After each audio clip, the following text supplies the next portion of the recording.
किसी भी इन्वेस्टमेंट में इन्वेस्ट करने से पहले ये 3 चीज़ें जो बहुत ज़रूरी होती हैं, वो हमें देख लेनी चाहिए। सबसे पहला उस इन्वेस्टमेंट के क्या-क्या फ़ायदे हैं, दूसरा उसके क्या-क्या नुकसान हैं और तीसरा वो कितना प्रॉफ़िट देके जाता है, यानी कि उस इन्वेस्टमेंट की कितनी आरओआई है।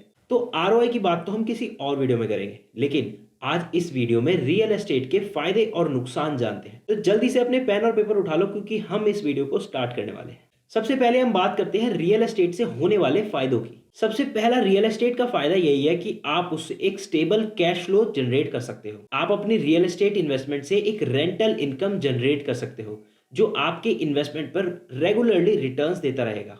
दूसरा फायदा रियल एस्टेट इन्वेस्टमेंट का यह है कि उसकी एप्रिसिएशन पोटेंशियल एक्सपोनेंशियल होती है। रियल एस्टेट आपको इतना ज्यादा रिटर्न देके जा सकता है कि आप सोच भी नहीं सकते हो। रियल एस्टेट इन्वेस्टमेंट का तीसरा और सबसे अहम फायदा टैक्स बेनिफिट्स। जी हाँ, आप रियल एस्टेट में इन्वेस्ट करके अपने टैक्स बचा सकते हो। चौथा और आखिरी फायदा, आप रियल एस्टेट में इन्वेस्ट करके अपना पोर्टफोलियो डाइवर्सिफाई कर सकते हो।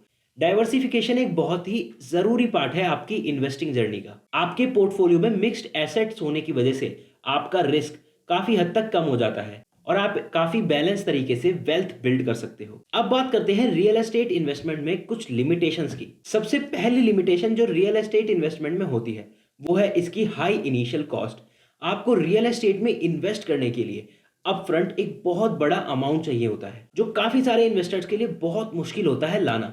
दूसरा लिमिटेशन जो रियल एस्टेट इन्वेस्टमेंट में होता है वो है प्रॉपर्टी मैनेजमेंट चैलेंजेस। प्रॉपर्टी को मैनेज करना एक बहुत ही डिफिकल्ट टास्क होता है, जैसे कि किराएदारों से डील करना, प्रॉपर्टी को मेंटेन करना और अनएक्सपेक्टेड रिपेयर्स का आ जाना।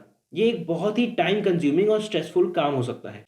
तीसरा लिमिटेशन जो हर इन्वेस्टमेंट में होता ही है, मार्केट की वल्नरेबिलिटी। अगर मार्केट में कोई अप या डाउन ट्रेंड आता है तो उसके साथ साथ रियल एस्टेट का भी प्राइस अप और डाउन जाता है, तो इसको भी आपको ध्यान में रखना होगा जब आप रियल एस्टेट में इन्वेस्ट कर रहे हो। चौथा और आखिरी लिमिटेशन, लिक्विडिटी इशू।